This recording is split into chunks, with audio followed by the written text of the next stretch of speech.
Boa noite. Bom dia, aliás, boa tarde. A gente Boa sempre se noite. confunde, né? Aqui, boa noite É no horário de Veneza, vai, boa noite. Boa horário noite. de Veneza, boa noite. Bom, dia estranho, né? Muito esquisita essa história toda.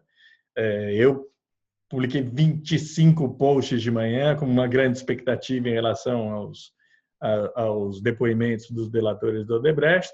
Era uma expectativa que não era baseada no nula, no nada, era uma expectativa baseada em informações que eu tinha tido. Os caras estavam preparados para falar.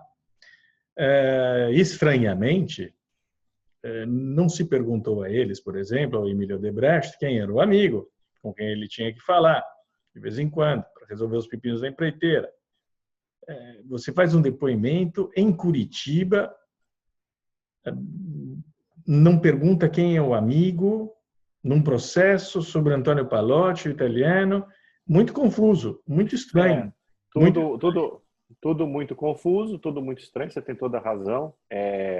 O que vem saindo sobre o que o Emílio Odebrecht falou, que nós estamos reproduzindo, e também o que sabemos lá de dentro, mostra apenas que o Emílio Odebrecht não era um homem do dia a dia da operação no departamento de operações estruturadas, né? como já se sabia. Como já sabia, ele entrava justamente quando tinha que resolver um problema com o amigo. E o amigo é o Lula, né? Exatamente.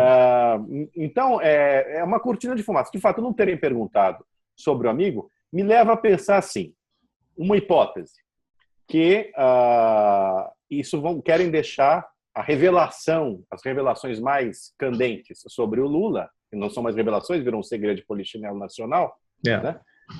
Para Brasília, para a PGR, né? Quando vierem divulgarem, se é que vão divulgar, as delações da Odebrecht.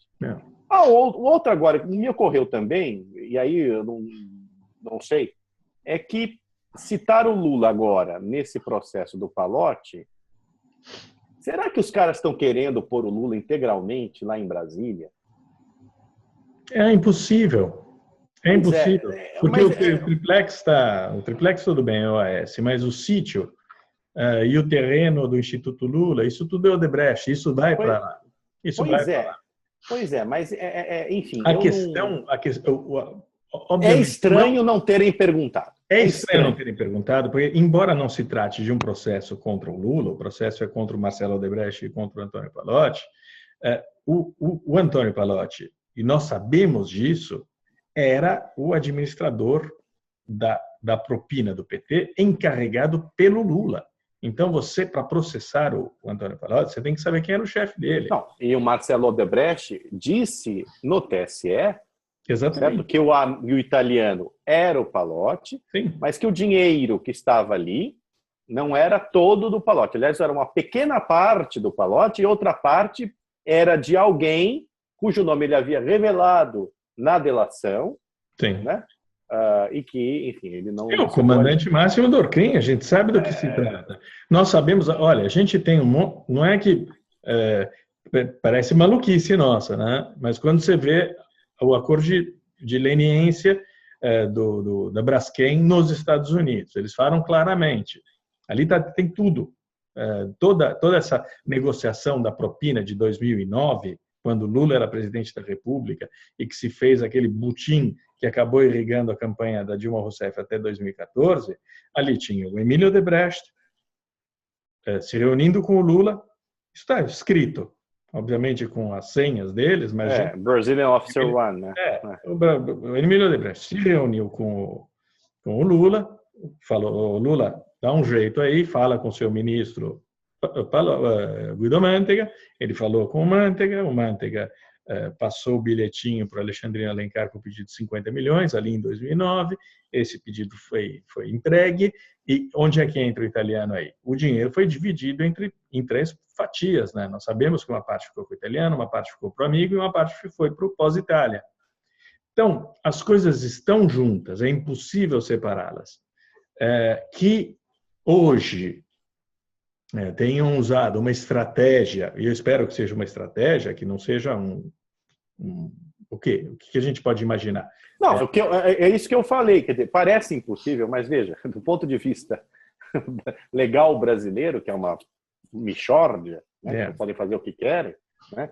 Eu fico com um certo receio de que queiram tirar o Lula totalmente, ou pelo menos boa parte, já que neste processo que ele está já é impossível, mas pelo menos em outros, de Curitiba. Eu não sei, sabe, Diogo? Olha, o processo dele... Estão vinculando um monte de gente sem foro ao STF, não é? Sim. Não, como comandante máximo, agora, bem, ele já está lá, né? Ele já já há uma investigação sobre ele. Sim. Então, a Lava Jato nunca se meteu nessa história, na verdade. A Lava Jato em Curitiba sempre se restringiu a esses processos que nós conhecemos, o triplex, os palestras, o terreno, o sítio. Ele vai ser indiciado já pelo sítio. O sítio foi reformado com dinheiro vivo da Odebrecht. Isso não pode ir para Brasília, porque faz parte da investigação de Curitiba. Então, é tudo muito esquisito. A reversão da expectativa não é um problema de torcida, é que havia toda uma preparação para que esses depoimentos fossem reveladores. E na hora do vamos ver, não é que tenha havido da parte do Emílio Odebrecht, do Márcio Faria, o Pedro Nobis nem tomaram depoimento do Pedro Nobis. Mas não é que eles não tenham contado a verdade, não lhes foi perguntado. Não lhes foi perguntado. Isso enfim, a verdade, no caso, é a planilha amiga. Né?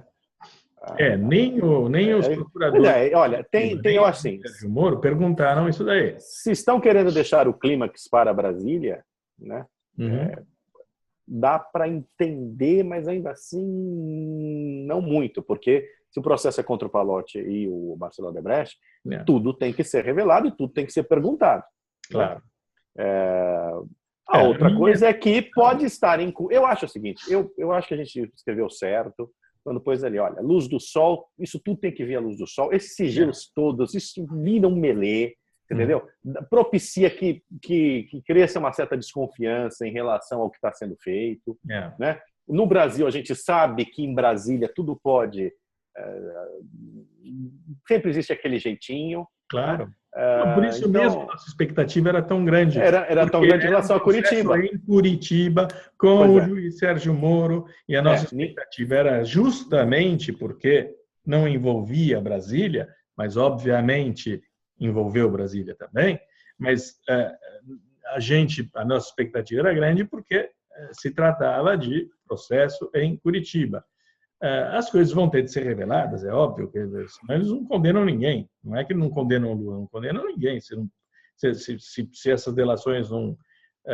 a gente sabe o que está nas delações, isso que é pior. Não, é um grande segredo de polichinelo. Atenção, as pessoas podem não saber os detalhes, mas aos poucos, tudo que já veio à tona, seja através de outros jornais, seja através do antagonista, enfim, está tudo posto. Né? Todo mundo sabe quem é o italiano, quem é o amigo, quem é o pós-italiano.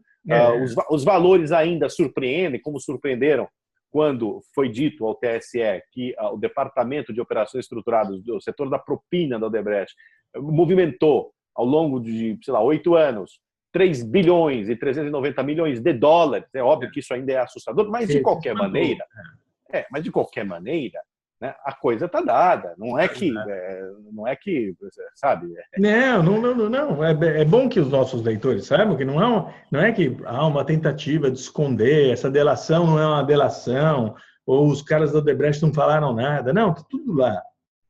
Eu acho que é assim, o que pode ocorrer agora, eu insisto, é tentar vincular quem não tem foro privilegiado a quem tem foro privilegiado, ainda tem foro privilegiado, para não levar essa coisa para Curitiba, deixar essa coisa em Brasília, que a gente sabe que vai demorar 6, 7, 8 anos para ir adiante. Né?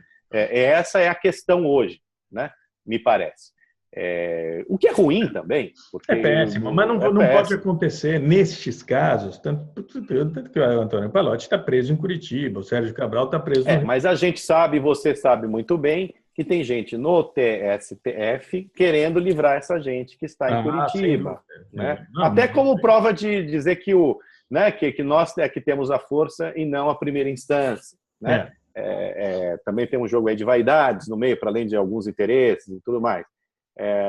Não, e o Lula fica dando recado através da imprensa amiga dele, de que está disposto a abdicar da candidatura dele, né? Que ele sempre usa como uma ameaça. Não, olha, eu pulo fora, basta que não me prendam. O primeiro filmete mostrando ele na Lava Jato acaba com o Lula. Mas lógico. Como você disse, todos segredos de polichinelo, só que continuam sendo segredos, porque quando havia a possibilidade hoje de revelar alguns desses fatos, e era necessário que eles fossem revelados, porque a gente já está em julgamento. Ali é um julgamento. Daqui a pouco vai haver uma sentença contra esses senhores. O Antônio Palocci será sentenciado, o Marcelo Odebrecht também, só que ele vai gozar da delação premiada dele. Mas, de qualquer maneira, essa gente está na bica de receber 10 anos, 12 anos de cadeia, de pena. Então, era o momento de se começar a abrir essa história para o instinto público, né? E perderam uma chance, perderam uma oportunidade, perderam uma possibilidade de fazer as coisas com transparência, como sempre. Não compromete nada, mas lança uma cortina de fumaça. Já tem o advogado do Palocci pode sair falando, ninguém falou que ele era o italiano. Mas não é exatamente isso, né? Não é. O Márcio Faria falou, não, ele era o italiano, o Palocci italiano. Mas, de qualquer maneira, dá margem para que essa gente comece a manter o título lá. Existe uma batalha da opinião pública. Exato. Essa batalha da opinião pública é que a Lava Jato não pode perder, ela está ganhando. Né? E hoje perdeu, digamos. E assim. hoje perdeu. Hoje criou assim, os caras estavam esperando uma coisa, né? Todo mundo esperando uma coisa e veio outra. Né? Digamos que hoje a Lava Jato se comportou como PGR. E o resultado não foi bom. Não, o resultado nunca é bom quando se esconde. As coisas são escondidas, não tem jeito. Né? Bom, enfim, vamos esperar. Eu tenho confiança de que eles saibam um pouco ainda, né? Confiança de que eles saibam o que estão fazendo. Bom, se a gente não tiver confiança no pessoal, realmente a gente fecha o país. Não, claro, tem que ter. Mas hoje não foi bom. Não, de jeito nenhum.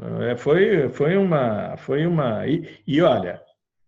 Como diria a Janete, je pense que não foi bom, né? Não foi bem. Não foi, que bem. Não foi bom, né? A gente vendo aquela mulher assassinando o francês, caralho. Desculpa falar assim, enfim, mas não dá. Mas olha, a Janete, o Dilma, Lula. O clima de perplexidade é geral, inclusive entre as pessoas com as quais eu converso nesse. As pessoas com as quais você conversa, as pessoas com as quais o Cláudio conversa, ninguém entendeu direito o movimento. Não, ninguém entendeu. Ninguém entendeu mesmo, né? O negócio. E, obviamente, a gente vai tentar explicar, né? O nosso papel é esse. Se o site voltar a funcionar direito também. Senhores, desculpem, leitores, desculpem, espectadores, nós tivemos, para variar, um problema. Estamos enfrentando aí um problema técnico com questão de servidor e tudo mais, mas parece que aos poucos se estabilizará. Espero que vocês não fujam em debandada, né? Do antagonista. Bom, até amanhã. Essa luz me deixou um pouco Trump, me deixou laranja. O socialista Fabiano laranja. Nós, socialistas fabianos, também podemos ser laranjas. E, enfim. Até amanhã. Amanhã a gente vai ter mais informações. Eu acho que acho que a gente vai conseguir esclarecer mais ou menos bem o que aconteceu hoje, o que vai acontecer nos próximos dias. Esperemos. Abração, tchau. Tchau.